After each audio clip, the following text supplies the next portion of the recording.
So it looks like GPU prices are definitely coming down. They're at the lowest point that we've seen in a very long time. But does that mean you should buy? What's causing the price to go down? There are a couple things you really have to know, so don't buy a GPU yet. Something that's priced pretty good is a Windows CD key. Today's video sponsor is going to be VIP-CDKdeals.com.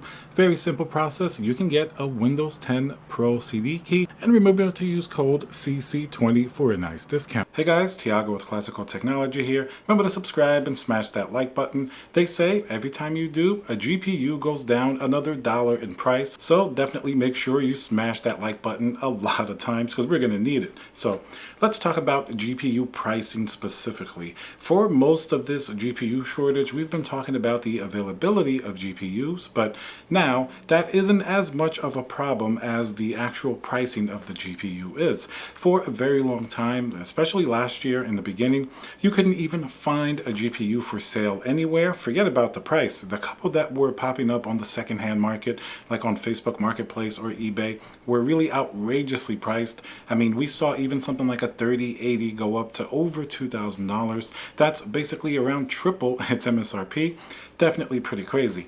Now, there are a little bit more GPUs in stock. I'm not going to say that you can go to a store and definitely get something or order online. You definitely will see a lot less desirable GPUs readily available for sale. I'm talking about, unfortunately, a lot of AMD GPUs are good technically, but their prices are just way too high. Nobody wants to spend $1,300, $1,400 on a 6800 XT or over $1,500 on a 6900 XT. As good as the performance is, I think AMD really messed up on their pricing here. I mean, a 6700 XT is basically $1,000. Nobody's really wanted to buy that. They stay in stock all the time. I'm not only talking about Micro Center, but even Best Buy has them, B&H, Newegg, Amazon. Those AMD GPUs are pretty much readily available.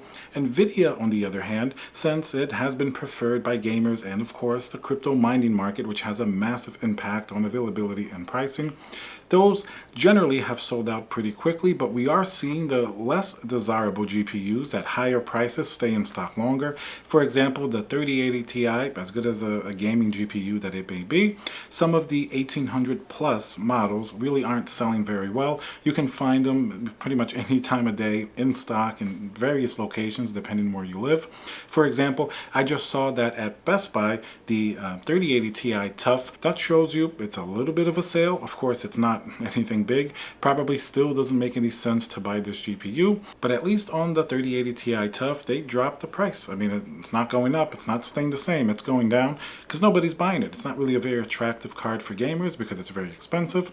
Definitely for scalpers, who are they going to sell to at that price? Really too expensive. And of course for crypto miners, not really the best, proposition for the return on investment to get a GPU that's so expensive. So a lot of these GPUs have started coming down in price. I want to use a very specific example of GPUs that are sold. That way it's going to be very easy to understand.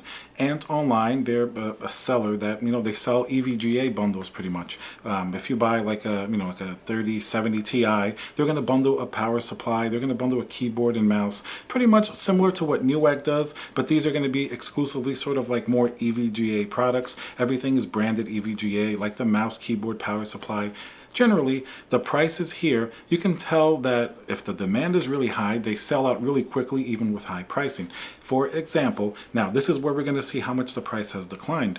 Not too long ago, the 3090 bundle was around $2,900 at the highest point that I saw it. Now, you're going to get that, the 4013 3090, which really has an MSRP of around $1,900. So we're talking about $1,000 more or less markup. What are you getting for that? You're going to get, it was an 850 watt power supply. It's going to be like a keyboard and mouse. Sometimes they'll have like the EVGA AIO cooler.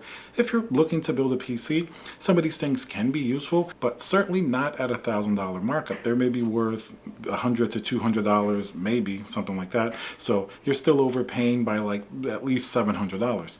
Then that price started to decrease. Pretty soon it went down to like $2,700, $2,500.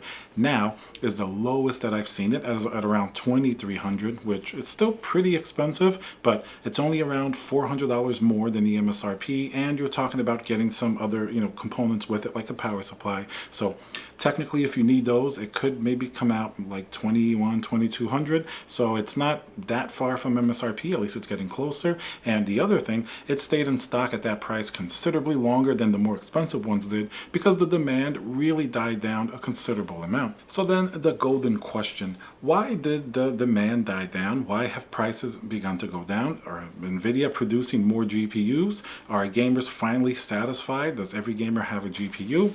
Nope, the answer is actually very clear. Ethereum did a little dip. It wasn't even like a massive, market crash. As soon as Ethereum does that, Ethereum GPU mining becomes less profitable. All of the new people that got into it get a little bit scared and they jump ship. And you see people first stop buying GPUs, then they just hold on to them, then they start to sell them. And then GPUs that are on the market that were really expensive, that people would buy up left and right, nobody's buying now, and so these companies have to reduce the prices. So it's 100%, in my opinion, tied to the Ethereum pricing, the crypto mining pricing. That's what's driving the market. You can literally correlate it on a graph of Ethereum pricing and these GPU prices. Look at any time that people start talking about, oh, lower GPU prices are here. Look at Ethereum. Is it at an all-time high? No, it's not. When Ethereum was at an all-time high in May, and you can go research for yourself, you'll see GPU prices were at like massive highs that we haven't even seen since then. So now that the price is lower, GPUs are also getting into, first you get more availability in stock, and then when the companies see that they can't sell them for the prices that they were selling them for the last several months, prices slowly start to come down. You're also going to see the same phenomena, sort of a secondhand market, eBay, Facebook Marketplace. You'll see all your friendly neighborhood scalpers are going to have to drop their prices because frankly, nobody really wants to buy these GPUs at these highly inflated prices. In my opinion and direct observation of the market, the only reason why that $2,900 bundle on EVGA, the 3090 was selling before, some crypto miner somewhere when Ethereum was really high probably would see that and be like, all right, it's a few extra months or even a year extra time of return on investment, but Ethereum is so high at this point that they figure it's a good investment. They just want it now. They get into that craze, so they start to jack up those prices and they sell them pretty easily. And then Ethereum goes down, you have left just maybe the gamer demand and maybe some long-term crypto miners or something like that who know better than to really pay very, very high prices, and you get the situation that we're in. So you can look across the board at the GPU market and you can see that the prices are coming down. Now, of course, then people can put into play other reasons that may also help the price go down. We're starting to get maybe different leaks and different perspectives looking into the next generation of GPUs.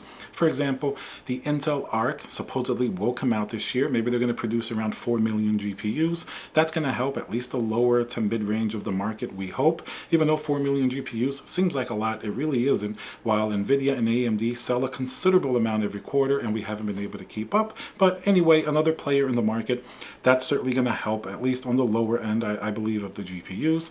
And then, of course, we have RDNA 3 coming out, which looks to be very impressive. Who knows how much better? People say around 2 times the performance of like a 6900 XT. Those numbers are often optimistic and it's just sort of, random numbers, but you can expect at least a decent amount more performance. We're going to have to wait and see what pricing it comes out at. I'm going to guess that instead of a $999 6900 XT, we're going to see at least like $1,499 like the 3090 was, because AMD thinks they can sort of get away with that pricing if the market continues to be very tight as it is. Then, of course, Nvidia's RTX 4000 series, like the 4080, 4090, once again, people are speculating that it's going to be massive performance increases over the current RTX 3000. So that type of rumor, even if it proves not to be true, even if they're the traditional 15 to 20% better, people start to think we're pretty late into the cycle of RTX 3000 GPUs. Maybe it doesn't make sense to spend $2,900 on a 3090 like some places are asking for, and wait another couple months. The end of the year will be here before you know it, and the next generation will also be here. So that's certainly going to be a factor. Not like there are a massive amount of good games to play. There are a couple here and there, but nothing extremely graphically intensive that people really need to up their hardware for. Most of the stuff, a 3070, 3080, 3090 can really handle pretty easily without any issues. So Those things aside, I still think cryptocurrency demand drives the GPU pricing and availability much more than Nvidia or other companies will admit. It's a massive factor. You can correlate it with the Ethereum pricing. Not always exactly, but you can see how it goes. Sometimes it takes a week for it to catch up, but it's always pretty highly correlated, and it makes sense. If you had something that made money like GPUs, it would make sense for you to want to get as many as possible because they're paying for themselves regardless of how many resources you have to start with.